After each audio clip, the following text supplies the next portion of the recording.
Hello everyone, welcome to the session. I am Tabish Abbasi and I will be your trainer throughout this journey. So let's start the session. As you can see, this is the agenda of today's session, basic classification of numbers and divisibility rules. Now let's discuss about basic classification of numbers first. Numbers are divided here as you can see into two categories. The first is real number और दूसरी category हमारे पास है imaginary number. Real number वो number होते हैं जिन्हें हम real number line पर प्लॉट कर सकते हैं, उस पर इंडिकेट कर सकते हैं. और इमेजिनरी नंबर वो नंबर होते हैं जिन्हें हम रियल नंबर लाइन पर प्लॉट नहीं कर सकते, उन्हें हम वाई एक्सेस पर प्लॉट करते हैं. रियल नंबर को हम डेली लाइफ में यूज़ करते हैं और इमेजिनरी नंबर को समझते हैं कि इनका एग्जिस्टेंस क्यों है और कहाँ से इनका एग्जिस्टेंस आया. देखो, x square plus 4 is equals to 0. इसका क्या मतलब हुआ? इसका मतलब हुआ x square is equals to -4. अब आप मुझे एक बात बताओ, क्या किसी नंबर का स्क्वायर -4 हो सकता है? किसी भी नंबर का स्क्वायर -4 कभी भी नहीं हो सकता. तो इस तरीके की जो इक्वेशन होती है वो एक्चुअली में एग्जिस्ट नहीं करती. इनका जो सॉल्यूशन होता है वो एक्चुअली में एग्जिस्ट नहीं करता, इमेजिनरी नंबर के थ्रू एग्जिस्ट करता है. Okay, so let's move on. Real number को भी फर्दर दो कैटेगरी के अंदर डिवाइड किया गया है, रैशनल नंबर और इरेशनल नंबर. रैशनल नंबर वो नंबर होते हैं जिन्हें हम पी अपॉन क्यू की फॉर्म में लिख सकते हैं. इरेशनल नंबर वो नंबर होते हैं जिन्हें हम पी अपॉन क्यू की फॉर्म में नहीं लिख सकते. जो रैशनल नंबर हमारे होते हैं इनका एक फिक्स डेसिमल एक्सपेंशन होता है और इरेशनल नंबर वो नंबर होते हैं इनका कोई भी फिक्स डेसिमल एक्सपेंशन नहीं होता और ये कभी भी टर्मिनेट नहीं होता. इसके जो डेसिमल के बाद की वैल्यू जो होती है वो कभी भी टर्मिनेट नहीं होती है. मैं आपको समझाता हूँ. देखो, एक नंबर है लेट्स सपोज 35. इसे मैं 10 से डिवाइड करता हूँ. 10 3 जा 35.0, 10 5 जा 50. अब देखो ये 3.5, क्या मैं इससे ज़्यादा और एक्सपेंड कर सकता हूँ? मैं इसे नहीं कर सकता. ये यहीं पर टर्मिनेट हो गया. लेकिन इरेशनल नंबर के केसेस में ऐसा नहीं होता. वो हमेशा ऐसे चलते जाते हैं और वो रिपीट भी नहीं करते सेम डिजिट को और वो हमेशा चलते जाते हैं. उनका कोई एंड नहीं होता. Okay, now let's move on. Rational number को फर्दर दो कैटेगरी के अंदर डिवाइड किया गया है. पहली है इंटीजर्स, दूसरी होती है फ्रैक्शंस. इंटीजर्स पे बात करते हैं. इंटीजर्स नेगेटिव इन्फिनिटी से लेकर पॉजिटिव इन्फिनिटी तक के सारे नंबर्स हमारे इंटीजर्स कहलाते हैं. अब एक दो टर्म और हैं, उनके बारे में भी समझते हैं. एक टर्म होती है नेचुरल नंबर और दूसरी होती है होल नंबर. नेचुरल नंबर 1 से स्टार्ट होकर इन्फिनिटी तक जाते हैं, होल नंबर 0 से स्टार्ट होते हैं और इन्फिनिटी तक जाते हैं. ओके, अब बात करते हैं फ्रैक्शंस की. फ्रैक्शंस को भी फर्दर 3 कैटेगरी के अंदर डिवाइड किए गए हैं और फ्रैक्शंस आप लोग जानते भी होंगे, न्यूमरेटर और डिनोमिनेटर जिसमें होता है. देखो, न्यूमरेटर अपॉन डिनोमिनेटर. अब बात करते हैं प्रॉपर फ्रैक्शन की. इसका सबसे पहला टाइप जो है फ्रैक्शन का वो प्रॉपर फ्रैक्शन. इसमें क्या होता है, न्यूमरेटर जो हमारा न्यूमरेटर होता है वो डिनोमिनेटर से छोटा होता है. इसका एक एग्जांपल मैं आपको देता हूँ. 10 and 20, 10/20. देखो ये न्यूमरेटर है, ये 10 है, ये 20 से छोटा है इसके डिनोमिनेटर से. तो इस तरीके के फ्रैक्शन को हम प्रॉपर फ्रैक्शन बोलते हैं. इम्प्रॉपर फ्रैक्शन प्रॉपर फ्रैक्शन का जस्ट अपोजिट होता है. इसमें डिनोमिनेटर छोटा होता है, न्यूमरेटर बड़ा होता है. ओके, मिक्स फ्रैक्शन क्या होता है? मिक्स फ्रैक्शन मैं आपको बताता हूँ. जैसे लेट्स सपोज 35 में से 10 से अगर डिवाइड करूँ, 10 3 जा 30, यहाँ पर 5 रिमाइंडर आया. ओके, अब इसको मुझे मिक्स फ्रैक्शन में रिप्रेजेंट करना है तो मैं कैसे करूँगा? देखो, इसका एक रूल होता है QRD. ये Q, देखो एक बात और सुनो, इसको हम डिवाइजर बोलते हैं, इसको हम डिविडेंड बोलते हैं. ये हमारा क्वोशिएंट होता है, ये हमारा रिमाइंडर होता है. क्वोशिएंट हमें सबसे पहले लिखना है, वो है हमारा 3 और रिमाइंडर हमें अब लिखना है, उसके बाद हमें लिखना है डिवाइजर. अब देखो, डिवाइजर हमारा क्या है? डिवाइजर हमारा 10 है. अब ये जो फ्रैक्शन बना ये मिक्स्ड फ्रैक्शन कहलाएगा. देखो इसमें एक होल नंबर है, ये एक होल नंबर है और ये पूरा एक फ्रैक्शन है. 5/10 ये पूरा एक फ्रैक्शन है. तो ये होल नंबर और फ्रैक्शन से मिलके बना है, प्रॉपर फ्रैक्शन से मिलके. तो इस वजह से इसे मिक्स्ड फ्रैक्शन कहा जाता है. सो लेट्स मूव ऑन. अब ये देखते हैं कि किस तरीके के क्वेश्चंस हमारे सामने देखने को आ सकते हैं. Find the value of i raised to the power 1 to 3 plus i raised to the power 1 to 4 plus i raised to the power 1 to 5 plus i raised to the power 1 to 6. देखो question देखने में बड़ा ही tough लग रहा है. अगर हम इसे सिंपल मैथ से सोल्व करने जाएंगे तो बहुत ही ज़्यादा टाइम इसमें लगने वाला है. लेकिन हम थोड़ी सी ऑब्जर्वेशन करेंगे और इसको सेकंड्स के अंदर हम इसका आंसर ला सकते हैं. देखो वो कैसे. मैं आपको समझाता हूँ। आई रेस टू द पावर 1, अगर इसकी वैल्यू क्या होगी मुझे आप ये बताओ। इसकी वैल्यू होगी आई, किसी भी नंबर की पावर आप 1 कर दो वो सेम वही नंबर रहता है, आई स्क्वायर। इसकी वैल्यू क्या होगी, इसकी वैल्यू होगी -1। सबसे पहले मैं आपको आई की वैल्यू बताता हूँ वो क्या होती है। आई एक इमेजिनरी नंबर है, इसकी वैल्यू होती है √-1। ओके, तो जब स्क्वायर इसका होगा तो रूट इसका हट जाएगा तो ये -1 बचेगा। आई रेस टू द पावर 3, इसकी वैल्यू क्या होगी, इसका मतलब है आई स्क्वायर इंटू आई। अब आई स्क्वायर हमारे पास क्या है, -1 है, इंटू आई करेंगे तो हमारे पास -i बनेगा। Okay, I raise to the power 4, इसमें क्या होगा, I square into I square. अब आई स्क्वायर हमारे पास क्या था, -1, सो -1 इंटू -1, इसका आंसर क्या आएगा, +1। ओके, अब देखो ये मैं आपको क्यों बता रहा हूँ। यहाँ पर इस क्वेश्चन में दिया गया है i raise to the power 1 to 3 plus i raise to the power 1 to 4 plus i raise to the power 125 plus i raise to the power 126। ये एक कंसेक्यूटिव पावर्स है। कंसेक्यूटिव का मतलब होता है लगातार, एक के बाद एक, जैसा 1 2 3 4 और 10 11 12, इसी तरीके से 15 और 16 17, ओके, 50 51 52 53, ये कंसेक्यूटिव है, एक के बाद एक है ना, तो इन्हें हम कंसेक्यूटिव बोलते हैं। अब इसमें हम इन ये जो पावर हमने निकाली है इनका हम सम करते हैं। देखो -1 और +1 कैंसिल आउट हो जाएगा, -i + i कैंसिल आउट हो जाएगा, तो किन्हीं भी 4i जो हमारी होती है उन कंसेक्यूटिव 4i का अगर हम सम करें तो वो 0 होता है। ओके, और यहाँ पर आप देख सकते हो ये भी कंसेक्यूटिव 4i हैं, यहाँ पर हमारे पास 1 2 3 1 2 4 1 2 5 1 2 6, तो इसका मतलब यहाँ पर ये 0 आएगा और इसी तरीके से यहाँ पर भी ये 0 आएगा। और मैथ्स में इस क्वांटिटी को नॉट डिफाइंड कहा जाता है, नॉट डिफाइंड, ये मैथ में डिफाइंड नहीं की जा सकती। ओके, कुछ लोग इसे इन्फिनिटी बोलते हैं लेकिन वो गलत है, इसका सही जो जवाब होगा वो नॉट डिफाइंड होगा। अब देखते हैं अपने ऑप्शन में, ये भी नहीं हो सकता, ये भी नहीं है, ये भी नहीं है, नॉट डिफाइंड तो ऑप्शंस में कहीं है ही नहीं, तो इसका मतलब डी, नन हमारा आंसर होगा। Okay, so let's move on. अब बात करते हैं कि इनमें से कौन सा रैशनल नंबर है और कौन सा इरेशनल नंबर है। इसकी थोड़ी सी प्रैक्टिस मैं आपको एक बार और कराता हूँ। देखो 1 2 3 क्या है, 1 2 3 रैशनल नंबर है या इरेशनल नंबर है। मैंने आपको बताया था रैशनल नंबर वो नंबर होते हैं जिन्हें हम P/Q की फॉर्म में लिख सकते हैं, जबकि इरेशनल नंबर वो नंबर होते हैं जिन्हें हम P/Q की फॉर्म में नहीं लिख सकते। उनका एक प्रॉपर डेसिमल एक्सपेंशन नहीं होता, ना ही वो डेसिमल के बाद उनकी वैल्यू रिपीट करती है और ना ही टर्मिनेट होती है। ओके, क्या मैं इसे P/Q की फॉर्म में लिख सकता हूँ 1 2 3 को? अगर मैं इसे 1 2 3 by 1 लिख दूं तो ये तो P/Q की फॉर्म में आ गया ऑटोमेटिक, तो इसका मतलब ये रैशनल नंबर है। ओके, 3.14 क्या ये रैशनल नंबर हो सकता है? देखो हमने स्कूल में सीखा था अगर हमें पॉइंट रिमूव करना हो तो हम सिंपल 1 लिखेंगे और पॉइंट के बाद जितने भी वैल्यू है उतने 0 लगा देंगे। ओके, तो ये पॉइंट यहाँ से रिमूव होकर ये बन जाएगा 314/100 और आप देख सकते हैं ये P/Q की फॉर्म में ऑटोमेटिक आ गया, तो इसका मतलब ये भी एक रैशनल नंबर है। ओके, 22/7 इससे क्या मतलब है यार, ये तो पहले से ही P/Q की फॉर्म में है, तो ये भी एक रैशनल नंबर है। पाई होता है इरेशनल नंबर, पाई होता है इरेशनल नंबर। अब आपके जहन में एक कंफ्यूजन क्रिएट हो गई होगी, यार पाई इरेशनल है और पाई की वैल्यू 3.14 है तो और ये रैशनल है, तो ऐसा कैसे? पाई इरेशनल है और इसकी वैल्यू रैशनल है? नहीं, पाई की जो एक्चुअल वैल्यू होती है ना वो 3.14 नहीं होती, 22/7 नहीं होती, ये हमने अपने कन्वीनियंस के लिए ली हुई है, दरअसल इसकी ये एक्चुअल वैल्यू नहीं है। ओके, और जितने भी, एक बात आप अपने माइंड में बिल्कुल एकदम मेमोरी में बिठा लो कि जितने भी नंबर का परफेक्ट स्क्वायर नहीं होता वो सारे के सारे इरेशनल नंबर्स होते हैं।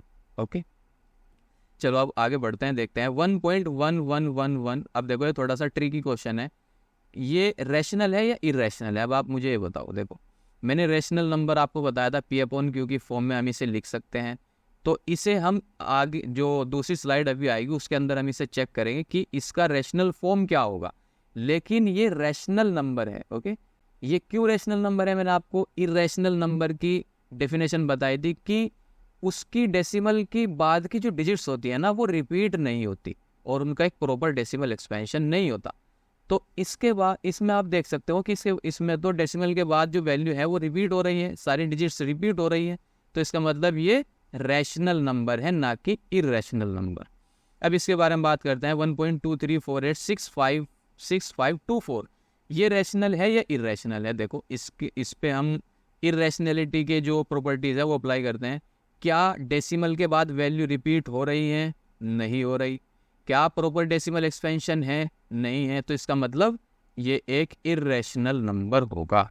Okay, let's move on. अब देखो मैंने आपको पीछे स्लाइड में बताया था कि इसका रैशनल फॉर्म हम आगे देखेंगे। इसका रैशनल फॉर्म क्या हो सकता है? रैशनल नंबर मैंने आपको बताया था पी अपॉन क्यू की फॉर्म में। इसे हम पी अपॉन क्यू की फॉर्म में कैसे लिख सकते हैं? देखो इस नंबर को x के बराबर रख दो 1.11111 और it will goes up to infinity. अब इसमें क्योंकि एक डिजिट रिपीट हो रही है हर बार, ये सिंगल डिजिट रिपीट हो रही है ना, तो हम यहाँ पर इसको मतलब दोनों तरफ इसकी 10 से मल्टीप्लाई कर देंगे। 10x इज इक्वल टू इधर 10 से करेंगे तो ये पॉइंट इधर आ जाएगा, एक डिजिट खिसक जाएगा 1, ये इस तरीके से हो जाएगा और it will goes up to infinity. ये हमारी फर्स्ट इक्वेशन हो गई, ये हमारी सेकंड इक्वेशन हो गई। अब हमें सिंपल क्या करना है, सेकंड इक्वेशन में से फर्स्ट इक्वेशन को हम सबट्रैक्ट कर देंगे। So 10x minus x which is equals to 9x equals to 11 minus 1 which is 10। और ये देखो ये पॉइंट के बाद ये 1 1 1 ये रिकर कर रहा है और यहाँ पर भी आपस में कैंसिल आउट हो जाएंगे। तो यहाँ पर इसकी वैल्यू क्या आएगी, x इक्वल्स टू 10/9। 9 यहाँ पर मल्टीप्लाई में था, इधर आएगा तो ये डिवाइड में चला जाएगा। तो इसकी ये जो आंसर आया है हमारा, ये इस पर्टिकुलर नंबर का रैशनल फॉर्म है। Okay, so let's move on. अब एक और क्वेश्चन है, इसकी भी हमें रैशनल फॉर्म बतानी है। 1.323232। ओके, इसको भी हम x के बराबर लिख लेंगे 1.3232 and it will goes up to infinity. देखो अब यहाँ पर क्या होगा, पिछले क्वेश्चन में हमने 10 से मल्टीप्लाई की थी। वो क्यों की थी? क्योंकि वहाँ पर सिंगल डिजिट रिपीट हो रही थी, यहाँ पर 2 डिजिट रिपीट हो रही है। तो यहाँ पर हम 100 से मल्टीप्लाई करेंगे। 100x इजिकल्स टू इसके 100 से करेंगे तो ये पॉइंट 2 डिजिट इधर खिसक जाएगा 132.3232 and it will goes up to infinity. ये हमारी फर्स्ट इक्वेशन हो गई, ये हमारी सेकंड इक्वेशन हो गई। ओके, अब सेकंड इक्वेशन में से फर्स्ट इक्वेशन को सब्ट्रैक्ट करेंगे तो हमारा आंसर आ जाएगा 100x minus x which is equals to 99x equals to 132 minus 1 which will be equals to 131 and x is equals to 131/99। ये हमारा आंसर होगा। ये जो वैल्यू आई है x की, ये इस नंबर का रैशनल फॉर्म है। Okay, so let's move on. अब बात करते हैं डिविजिबिलिटी रूल के बारे में। देखो डिविजिबिलिटी रूल क्या होता है। मान लीजिए मुझे किसी ने कोई नंबर दिया और वो पूछ रहा है कि मुझे ये बताओ क्या ये दिए गए नंबर से डिवाइडेड है। मान लीजिए मुझे किसी ने नंबर दिया 2 4 8 6 9 1 0 2 6। अब वो मुझसे सवाल कर रहा है कि यार ये बताओ क्या ये नंबर 2 से डिविजिबल है। अगर मैं एप्टीट्यूड नहीं जानता, मैं डिविजिबिलिटी रूल्स को नहीं जानता, तो मैं क्या करूँगा, मैं इस नंबर को 2 से डिवाइड करके चेक करूँगा। और ये एक लेंथी प्रोसेस है, मुझे टाइम लगेगा और एग्ज़ाम में मेरे पास इतना टाइम नहीं होगा। तो मैं इसको सिंपल डिविजिबिलिटी रूल्स के ज़रिए मैं बता सकता हूँ कि ये नंबर 2 से डिविजिबल है या नहीं है। तो देखो 2 का डिविजिबिलिटी रूल क्या होता है, ये बोलता है कि आपको जो भी नंबर दिया गया है उसकी लास्ट वाली डिजिट देख लो, अगर वो 2 से डिविजिबल है तो इसका मतलब वो पूरा नंबर 2 से डिविजिबल होगा। अप्लाई करते हैं। देखो ये 6 जो है ये इसकी लास्ट, इस नंबर की लास्ट वाली डिजिट है। अगर ये 6 2 से डिविजिबल है, 2 3 जा 6, ये तो डिवाइड हो गया, इसका मतलब ये पूरा नंबर 2 से डिविजिबल रहेगा। और अब देखते हैं 4 का डिविजिबिलिटी रूल क्या होता है। ये बोलता है भाई तुमने दो के डिविजिबिलिटी रूल में तो लास्ट की एक डिजिट ली, 4 वाले में तुम 2 डिजिट ले लो, लास्ट की 2 डिजिट चेक कर लो। अगर ये 4 से डिविजिबल हैं तो इसका मतलब ये पूरा नंबर भी 4 से डिविजिबल होगा। आप इसे करके देख सकते हैं। 8 का डिविजिबिलिटी रूल क्या कहता है, भाई तुमने 2 में तो 1 डिजिट ली लास्ट की, 4 में तुमने 2 ली, 8 में तुम 3 ले लो। हम क्या करेंगे 0 2 6 ये लेंगे। ये यहाँ पर कुछ और भी हो सकता है, मान लो 1 2 6 में से कॉम्प्लिकेट नहीं करना चाहता, 1 2 6 ले लो मान लो। तो यहाँ पर मैं लास्ट की 3 डिजिट लूँगा, तो यहाँ पर 1 2 6, अगर ये लास्ट की 3 डिजिट इस नंबर की 8 से डिविजिबल हैं तो इसका मतलब ये पूरा नंबर भी 8 से डिविजिबल होगा। तो ये डिविजिबिलिटी रूल बहुत ही ज़्यादा इंपॉर्टेंट है, ये हमारा बहुत ज़्यादा टाइम बचाते हैं। Okay, so let's move on. अब बात करते हैं 3 और 9 के डिविजिबिलिटी रूल के बारे में। देखो एक नंबर में ले रहा हूँ 3, 2, 9 एंड 1। अब मुझे ये बताना है क्या ये नंबर 3 से डिविजिबल है या नहीं है। तो 3 के डिविजिबिलिटी रूल ये कहता है भाई आपको नंबर को एक्चुअली में डिवाइड करने की ज़रूरत नहीं है, उसकी जितनी भी डिजिट है उनका सम कर लो और जो भी सम आएगा उसको 3 से डिवाइड करके देख लो। अगर वो सम 3 से डिवाइड होता है, वो कम्प्लीटली डिविजिबल हो जाता है, तो इसका मतलब वो पूरा नंबर भी 3 से डिविजिबल होगा। चेक करते हैं। 3 + 2 + 9 + 1, 3 + 2 which is equals to 5 + 1 6 and 9 which is equals to 15। अब मुझे बताओ क्या 15 3 से डिवाइड हो सकता है कम्प्लीटली? 3 5 जा 15, तो ये तो कम्प्लीटली डिवाइड हो गया, इसका मतलब ये पूरा नंबर 3 से भी डिविजिबल होगा। ओके, और यही सेम रूल 9 के लिए अप्लाई होता है। देखो अगर कोई नंबर, मान लीजिए कोई नंबर आपको दिया गया 9 3 2 9 2 5 6 1 1 2 0 9। अब हमें क्या करना है, वो पूछ रहा है भाई ये मुझे ये बताओ क्या ये नंबर 9 से डिविजिबल है या नहीं है। मैं सिंपल क्या करूँगा, इस नंबर की सारी डिजिट्स का सम कर लूँगा और जो भी सम आएगा ना इसका, उसको मैं 9 से डिवाइड करके चेक करूँगा। अगर वो कंप्लीट डिवाइड हो गया तो इसका मतलब ये पूरा नंबर भी 9 से डिविजिबल रहेगा। Okay, so let's move on. देखो अब बात करते हैं 5 और 10 के डिविजिबिलिटी रूल के बारे में। 5 का डिविजिबिलिटी रूल ये कहता है भाई अगर नंबर के लास्ट में 0 या 5 है, देखो 2 3 9 4 0 1, अगर नंबर के लास्ट में 0 है, नंबर के लास्ट में अगर 0 है या 2 0 4 9 5 या नंबर के लास्ट में 5 है, तो इसका मतलब ये पूरा नंबर 5 से डिविजिबल होगा, पूरा नंबर 5 से डिविजिबल रहेगा, दूसरा वाला भी, क्योंकि इसके लास्ट में 0 है और दूसरे वाले के लास्ट में 5 है। और 5 का डिविजिबिलिटी रूल कहता है या तो लास्ट में 0 हो या 5 हो तो मैं उसे डिवाइड कर दूंगा। ओके, अब बात करते हैं 10 का divisibility rule, which is very very simple. हमें लास्ट में सिर्फ ये चेक करना है लास्ट में 0 है, अगर लास्ट में 0 है तो 10 उसे कम्प्लीटली डिवाइड कर देगा। ओके, अब बात करते हैं 6 और 12 के डिविजिबिलिटी रूल के बारे में। देखो 6 और 12 अब तक हमने जो ये इनका डिविजिबिलिटी रूल देखा 2 4 8 3 9, जो प्राइम नंबर हमारे होते हैं उनका हमें डायरेक्ट डिविजिबिलिटी रूल मिल जाता है। लेकिन ये जो 6 और 12 है, 6 और 12 ये कंपोजिट नंबर हैं। कंपोजिट नंबर मैं आपको बताता हूँ, प्राइम नंबर हमारे वो नंबर होते हैं और composite number, 1 second, prime number हमारे वो नंबर होते हैं जो सिर्फ 1 से और खुद से डिविजिबल होते हैं, और कंपोजिट नंबर प्राइम नंबर से मिलके बने होते हैं। ओके, मतलब प्राइम नंबर जैसा 3 है, अब 3 सिर्फ 1 से डिविजिबल होगा या 3 खुद से 3 से डिविजिबल होगा, इससे अलावा इसका कोई दूसरा फैक्टर, तीसरा फैक्टर नहीं होगा।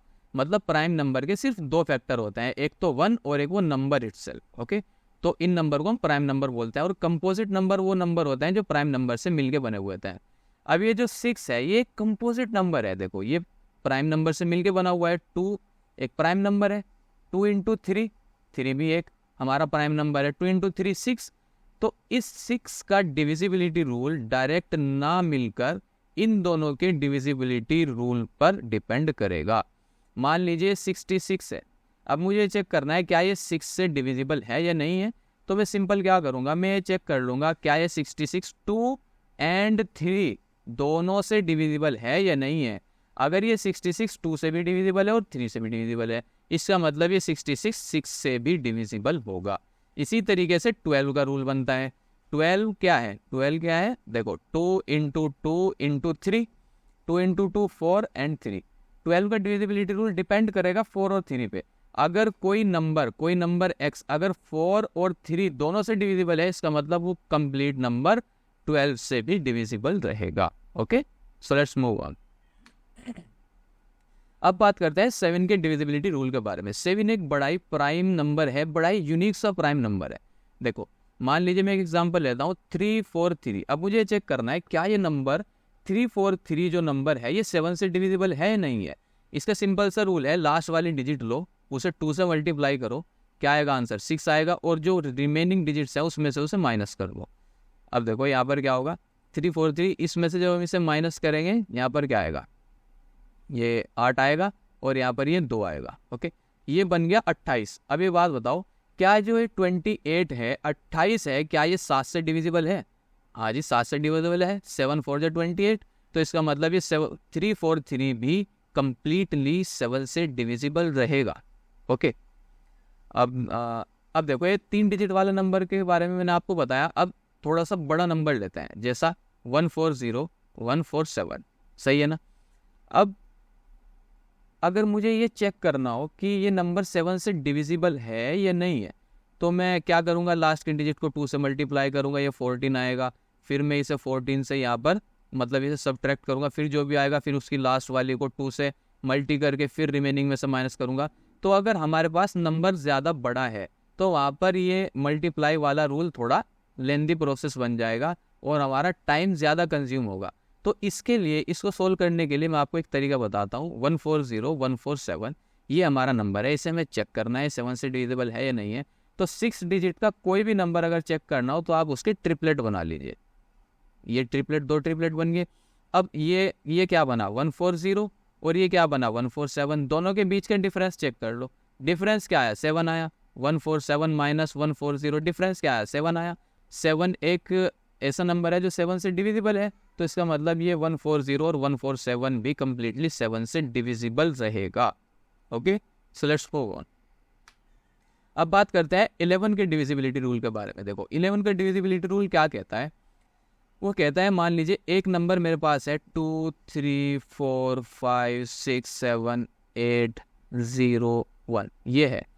ये क्या कहता है कि भाई आप एक काम करो, the difference between the sum of even place number, even place पे जितने भी डिजिट हैं उसे एक साइड में लिख लो और ओड प्लेस इन डिजिट को एक साइड में लिख लो। देखो इवन प्लेस, ये ओड प्लेस है हमारा, एक ये भी ओड प्लेस होगा, ये भी ओड प्लेस होगा, ये भी ओड प्लेस होगा और ये भी ओड प्लेस होगा। देखो 1 place, 1 place, 3rd place and 5th place और 7th प्लेस और 9th प्लेस, ये सारे ओड हैं। और ये हमारा इवन प्लेस है, ये भी इवन है और ये भी इवन है और ये भी इवन है। ओके, अब मैं ओड प्लेस वाले नंबर को एक साइड लिखता हूँ। देखो 2 4 6 8 1, 2 4 6 8 1, और इसी तरीके से मैं इवन वालों को एक साइड लिखता हूँ। इवन वालों को 3 4 7 0, 3 4 सॉरी 4 नहीं है इसमें, 3 5 7 0, ये है हमारा 3 5 एंड 7 और 0, 3 5 7 0। अब ये क्या कहता है कि आप इन डिजिट्स का सम कर लो, और डिजिट्स जितनी भी है उनका सम कर लो। 4 + 2 विच इज 6, 6 + 6 12, 12 + 8 20 एंड 21। इसका सम क्या आया, 21 आया। यहाँ पर इसका सम भी करते हैं, 5 3 8, 8 एंड 7 15, इसका सम क्या है, 15 आया। अब जितने भी ये दो सम आए इनका डिफरेंस चेक करो, 21 - 15 क्या बचेगा, 6 आया। अब ये बोल रहा है कि अगर डिफरेंस 0 आया या 11 आया या 11 का कोई मल्टीपल भी आया तो इसका मतलब ये नंबर 11 से डिवाइड हो जाता, कंप्लीटली डिविजिबल होता। लेकिन हमारा तो डिफरेंस 6 आया, तो इसका मतलब ये नंबर जो है ये 11 से डिविजिबल नहीं है। Okay, so let's move on. अब ये देखो, इस क्वेश्चन में बोल रहा है कि भाई आपके लिए नंबर दिया गया है, इसे चेक करके बताओ क्या ये नंबर 11 से डिविजिबल है या नहीं है। तो मैं सिंपल इसे थोड़ा दूर दूर इसकी डिजिट लिखता हूँ, 21 22 एंड 35 65 एंड 12। देखो अब इसकी ओड प्लेस वाली डिजिट को मैं एक साइड लिख लूँगा। मैं एक बार इन पर मार्क कर दूँ, ये देखो ये सारी इसकी ओड डिजिट हैं। सो 2 + 2 + 3 + 6 + 1, ये इसकी ओड प्लेस वाली डिजिट हो गई। अब बात करते हैं इवन प्लेस वाली डिजिट की, 1 2, और ये भी इसकी इवन है, ये भी इवन है और ये भी इवन है। ये इसकी इवन प्लेस की डिजिट हम एक साइड लिखते हैं, 1 + 2 + 5 + 5 + 2। अब इसका हम सम करते हैं दोनों का, 2 + 2 4, 4 + 3 7, 7 + 1 8 and 8 + 6 which is equals to 14. Now 2 + 1 3, 3 5 8, 8 5 13 and 2 15। अब देखो, अब इनका हमें डिफरेंस चेक करना है, 15 - 14, 15 - 14 which is equals to 1, और हमें क्या पता, या तो 0 आना चाहिए था, या 11 आना चाहिए था, या 11 को कोई भी मल्टीपल आना चाहिए था, तब ये नंबर 11 से डिविजिबल होता, लेकिन हमारा तो 1 आया है, इसका मतलब ये नंबर 11 से डिविजिबल नहीं है। Okay, so let's move on. अब देखो, आगे बढ़ने से पहले हम एक कॉन्सेप्ट है को प्राइम्स, उसको समझते हैं, क्योंकि उसकी आगे हमें ज़रूरत पड़ेगी। को प्राइम पेयर में होते हैं। देखो मान लीजिए मैं दो नंबर ले रहा हूँ 3 और 4। को प्राइम वो नंबर होते हैं जैसा एक नंबर है 3 और 4, इन दोनों का common factor, highest common factor जो है वो 1 होना चाहिए सिर्फ, इसके अलावा इन दोनों में कोई भी कॉमन फैक्टर नहीं होना चाहिए। अब देखो जैसे 3 है, इसके अगर मैं फैक्टर्स की बात करूँ तो इसके फैक्टर्स होता है 1 और 3। अगर मैं 4 की बात करूँ, इसके फैक्टर्स हैं 1, 2 और 4। अब देखो इसमें कॉमन फैक्टर सिर्फ क्या है, सिर्फ 1 एज अ कॉमन फैक्टर है इन दोनों के बीच में, तो इस वजह से मैं कह सकता हूँ कि ये दोनों आपस में को प्राइम नंबर्स हैं। ओके, और आप किन्हीं भी दो कंसेक्यूटिव नंबर को लीजिए, जैसा कि 5, 6, 11, 12 एंड 21, 22, किन्हीं भी दो, वो हमेशा आपस में को प्राइम होंगे। ओके, और इनकी एक और सबसे बड़ी प्रॉपर्टी क्या है कि इनका जो एलसीएम होता है ना, वो इन्हीं का प्रोडक्ट होता है। इनका एलसीएम इन्हीं का प्रोडक्ट होता है। देखो हो गया ना। और इनका जो एचसीएफ होगा, एचसीएफ इनका हमेशा 1 होगा सिर्फ, इसके अलावा कुछ और नहीं हो सकता। ओके, अगर कुछ हो रहा है तो वो को प्राइम नहीं है। Okay, so let's move on. अब देखो इसी के ऊपर एक क्वेश्चन आया, if 5, 6, 7 P5, 5Q is divisible by 88, find the least possible value of P plus Q।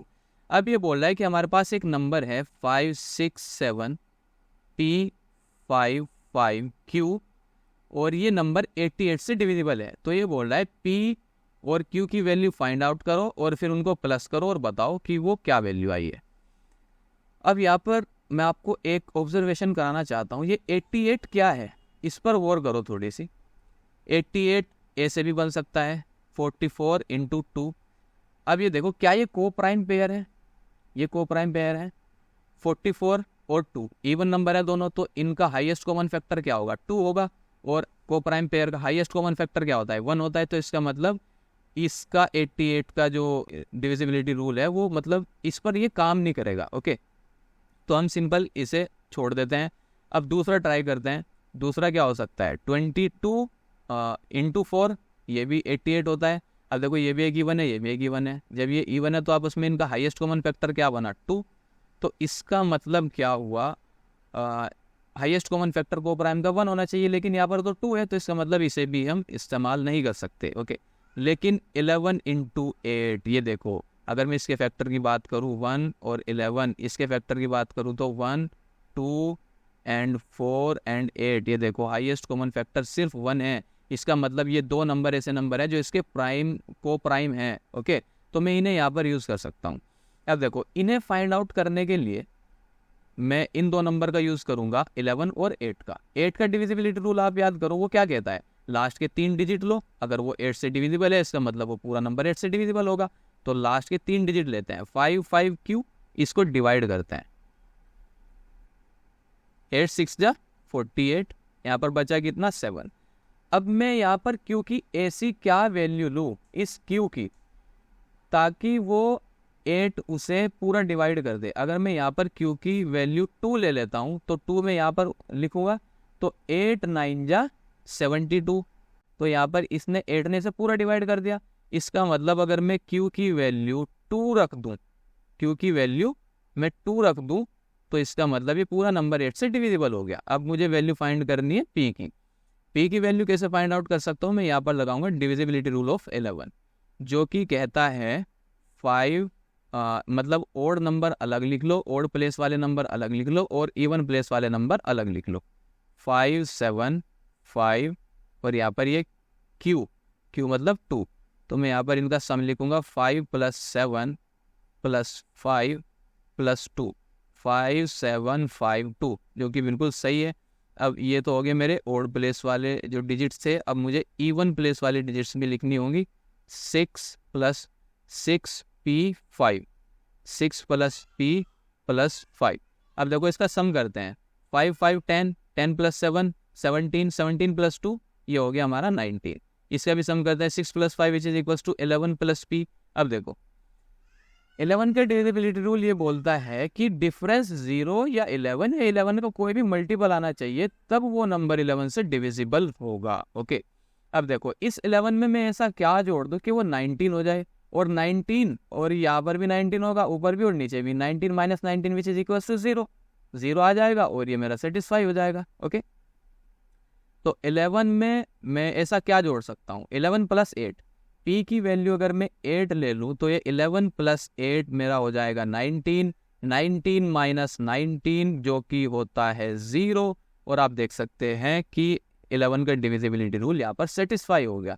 तो p की वैल्यू क्या आई, 8 आई, q की वैल्यू हमारे पास 2 आ गई थी, p की वैल्यू हमारे पास 8 आई, इनका सम करके हमें बताना है p plus q which is equal to 2 plus 8 which is equal to 10, तो हमारा सी ऑप्शन करेक्ट ऑप्शन होगा। Okay, so let's move on.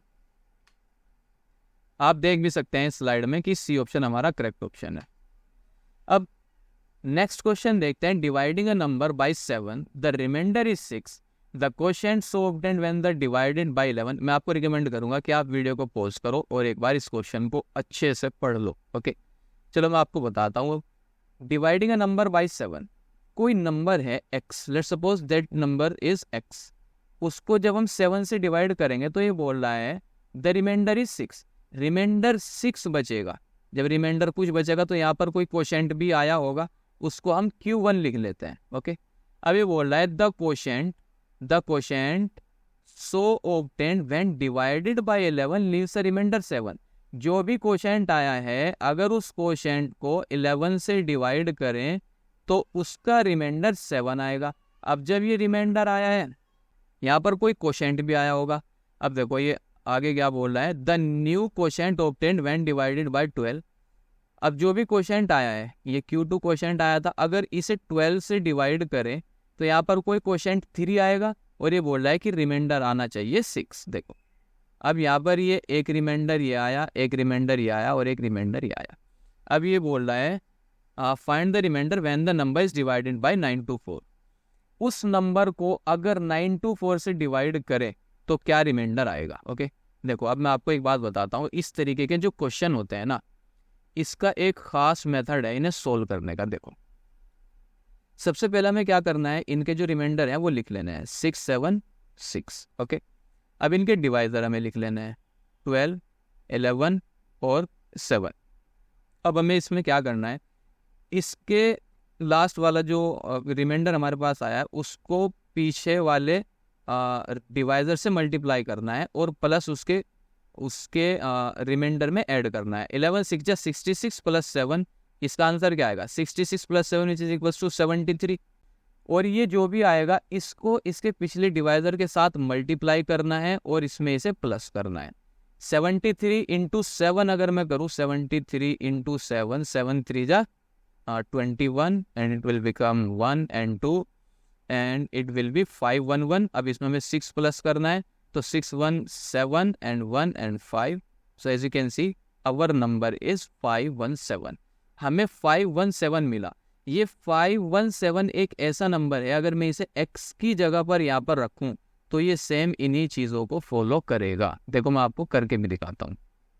517 यहाँ पर मैं 7 से इसे डिवाइड करता हूँ, 7 7 जा 49, यहाँ पर 2 और ये 7 और ये 7 3 जा, और आप देख सकते हैं रिमाइंडर क्या बचा, 6 बचा और यहाँ पर भी 6 बच रहा है। ओके, अब देखो ये जो क्वोशिएंट आया इसी को हमने आगे क्वेश्चन में लिया था और उसे 11 से डिवाइड किया था, तो यहाँ पर 73 इसे 11 से डिवाइड करते हैं, 6 टाइम ही हो जाएगा। और आप देखो कि यहाँ पर रिमाइंडर कितना बचा, 7 बचा, रिमाइंडर यहाँ पर 7 बचा जो कि यहाँ पर था। और इसी तरीके से जो क्वोशिएंट आया उसको फिर 12 से डिवाइड किया लास्ट में, तो यहाँ पर 6 रिमाइंडर ही एज इट इज़ बच गया। तो आप देख सकते हैं x की वैल्यू यहाँ पर 517 अगर हम रखें तो ये कंप्लीट इसी पैटर्न को फॉलो कर रहा है। अब ये पूछ रहा है कि find the remainder when the number is divided by 9 to 4। अब इसमें 9 to 4 से जब हम इस नंबर को डिवाइड करेंगे तो ऑब्वियसली यही नंबर रिमाइंडर में बचेगा, तो हमारा B option will be the correct option. Okay, so let's move on. आप देख भी सकते हैं 517 हमारा करेक्ट आंसर है। अब देखो ये नेक्स्ट क्वेश्चन, इसके बारे में देखते हैं। ए 3 डिजिट नंबर 4A3, एक 3 डिजिट नंबर हमें दिया गया है, is added to another 3 digit number जो कि है 984 to give a 4 digit number 13b7 which is divisible by 11, then a plus b, what will be the value of a plus b? Okay देखो मैं आपको बताता हूँ, एक 3 डिजिट नंबर हमें दिया गया जो कि है 4a3 और अनदर 3 डिजिट नंबर हमें दिया गया है जो कि है 984। जब हम इन दोनों का सम करेंगे तो हमें 4 डिजिट नंबर मिलेगा जो कि हमें दिया गया है 13b7। तो अब ये पूछ रहा है कि भाई a प्लस b की वैल्यू बताओ। सबसे पहले तो हमें a को और b को फाइंड आउट करना होगा, फिर हम उन्हें प्लस करके उसकी वैल्यू बता सकते हैं। ओके अब देखो यहाँ पर मैं क्या करूँगा, 11 इसने पूछा है कि ये नंबर 11 से डिविजिबल भी है। इसने हमें बताया है कि भाई ये जो सम आया है ये 11 से डिविजिबल भी है। तो हम सिंपल 11 का डिविजिबिलिटी रूल यहाँ पर लगा देंगे 13b7। ओके देखो ये क्या कहता है, ओड वाले अलग इवन वाले अलग। तो ओड वाले क्या आएंगे, ओड वाले हमारे पास आए 1 प्लस बी और इवन वाले हमारे पास क्या आए 3 प्लस 7। देखो इसका सम क्या आया 10, इसका सम क्या आया 1 प्लस बी, वही है इसका सम।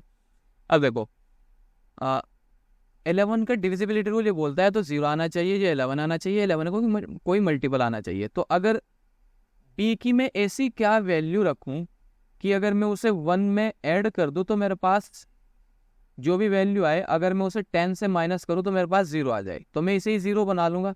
तो अगर मैं 1 प्लस 9 b की वैल्यू में 9 रख दूं तो यहाँ पर क्या आएगा 10 आएगा, और 10 minus 10 which is equal to 0। तो ये तो डिविजिबिलिटी रूल 11 का सेटिस्फाई हो गया। तो इसका मतलब इस b की वैल्यू मैं 9 रख सकता हूँ, b की वैल्यू मेरी 9 होगी। अब देखो यहाँ पर क्या हुआ, ये 4 plus 3 which is equal to 7। अब 8 यहाँ पर मेरा जब 9 आ चुका, अब आप मुझे एक बात बताओ, मैं 8 में ऐसा क्या जोड़ूं कि यहाँ पर 9 आ जाए? तो a की वैल्यू मेरी ऑटोमेटिकली 1 हो जाएगी।